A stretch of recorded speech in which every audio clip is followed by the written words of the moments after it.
Hello friends, कैसे हैं आप सब। आज हम आपके लिए लेकर आए हैं एक बुक की समरी। उसके परिचय में हम आपको कुछ बताना चाहेंगे। सुबह को अपनाए, जीवन को बेहतर बनाए। सुबह के 6 या 6:30 का समय है। आपका अलार्म जोर से बज उठता है। आप उसे स्नूज पे दबाकर फिर सो जाते हैं। 10 मिनट बाद वो फिर बज उठता है। आप फिर वही हरकत दोहराते हैं। इस बार कान पर तकिया चढ़ाकर करवट बदल कर बस थोड़ी देर और कहकर और सो जाते हैं। तीसरी बार में तो उठना ही पड़ता है। अनमने भाव से खींचते हुए नींद में बोझल काम पर जाने का समय हो चला है। आप जल्दी जल्दी तैयार होते हैं और एक और दिन का सामना करने निकल पड़ते हैं। कुछ पहचाना सा लग रहा है ना? जी हाँ दोस्तों, यह है एक आम इंसान की आम सी कहानी, हर घर की कहानी। पर क्या आप सारा जीवन यूं आम इंसान बनकर गुजार देना चाहते हैं? नमस्कार, मैं हूं आपके साथ पूजा और हम शुरू कर रहे हैं एक ऐसी कहानी जिसने दुनिया भर में लोगों की शैली में बदलाव लाकर एक अनूठी लोकप्रियता हासिल की है। किताब का नाम है द 5 AM क्लब और इसके लेखक है रॉबिन शर्मा। इस किताब की अब तक की 1.5 करोड़ प्रतियां बिक चुकी है और दुनिया भर में लोग इसे प्रेरणा पाकर सफलता की ओर तेजी से बढ़ रहे हैं। आइए संक्षेप में जानते हैं कि ऐसा क्या लिखा है इस किताब में। हमारे दिमाग में एक सीमित ब्रेन यानी कुछ भी सोख लेने की क्षमता होती है। अगर हम दिन भर अपने दिमाग को सोशल मीडिया, आसपास के लोगों की बातें, टीवी, रेडियो आदि से पूरी तरह भर लेते हैं ना, तो शाम ढलने तक हमारे दिमाग की वो सीमित क्षमता पूरी हो जाती है। इस हद तक कि हम अभी पूरा दिन गुजरा भी नहीं होता और हम मानसिक रूप से पूरी तरह से थक जाते हैं और फिर किसी और बात या काम की गुंजाइश ही नहीं रहती। ऐसा तब होता है जब हमारी दिनचर्या 6-7 या उसके भी बाद शुरू होती है। वहीं अगर हम 5 बजे उठते हैं तो हमारे पास पूरे 1 घंटे का अतिरिक्त समय होता है जब हम इन सब बातों में ध्यान न लगाकर उसे अपनी बेहतरी के लिए इस्तेमाल करते हैं। कई बार इस 1 घंटे की वजह से हम दिन भर इतना काम कर लेते हैं जो किसी और सूरत में हमारे लिए करना संभव नहीं होता। तो आइए शुरू करते हैं द 5 AM क्लब। बंदूक बहुत हिंसक हो सकती है।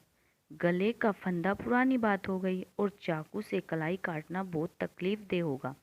अब सवाल ये उठता है, और वह कौन सा तरीका अपनाया जाए, कौन सा तरीका बचता है एक खूबसूरत जीवन को एक झटके में और बिल्कुल सटीक अंदाज में समाप्त कर देने का।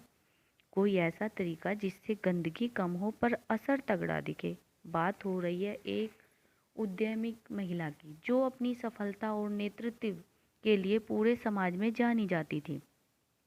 केवल 1 साल पहले तक हालात उसके बिल्कुल उलट थे। बहुत आशावान, वो जहाँ जाती थी उनका सत्कार किया जाता था।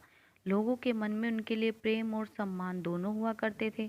और क्यों ना हो, 38 साल की उम्र में ही उन्होंने सफलता की ऊंचाइयों को छू लिया था। कॉलेज के कमरे में बैठकर देखे गए सपने को सार्थक करने के लिए उन्होंने एड़ी चोटी का जोड़ लगा दिया था। पूरी मेहनत से शुरू की गई एक छोटी सी टेक्नोलॉजी कंपनी को सफल बनाने में उन्होंने कोई कसर नहीं छोड़ी थी। लेकिन आज स्थिति बदल चुकी थी। वो अपने ही लोगों से धोखा खाकर अपनी ही कंपनी से हाथ धोने वाली थी। उनके पैरों के नीचे से कोई यूं जमीन खींच लेगा, ये उन्होंने कभी नहीं सोचा था। जिस बिजनेस को खड़ा करने में उन्होंने अपना आधा जीवन लगा दिया था, उसे छोड़कर अब वो अपने लिए नौकरी ढूंढने की कगार पर आ गई थी। ये सब उनके लिए बहुत ही तकलीफदेह था। वो बाहर से कठोर चाहे दिखती हो, लेकिन भीतर एक कोमल और प्यार करने वाला दिल धड़कता था।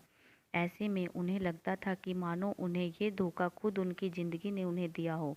वो इससे कहीं बेहतर के लायक थी। एक पल को उन्होंने सोचा कि नींद की गोली की पूरी शीशी खा ले और हमेशा नींद की गोद में सो जाए। इस तरह से उन्हें अपने इस दर्द से जल्दी मुक्ति मिल जाएगी। तभी उनकी नज़र अपनी मेज पर रखे एक टिकट पर पड़ी जो उनकी माँ ने उन्हें दिया था। वे टिकट किसी लाइफ कोच द्वारा आयोजित एक ऐसे सम्मेलन का था जहाँ जीवन को बेहतर बनाने के टिप्स दिए जाते थे।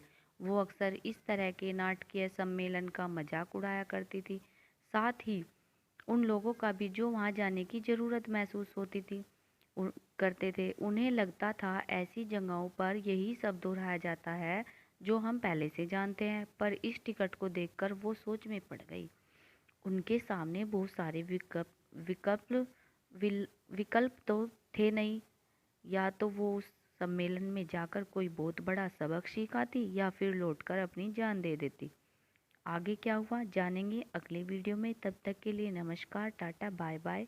अगर आपको हमारी ये वीडियो पसंद आई हो तो इसे लाइक करें, सब्सक्राइब करें और चैनल को सब्सक्राइब करें, कमेंट करें। थैंक यू, धन्यवाद।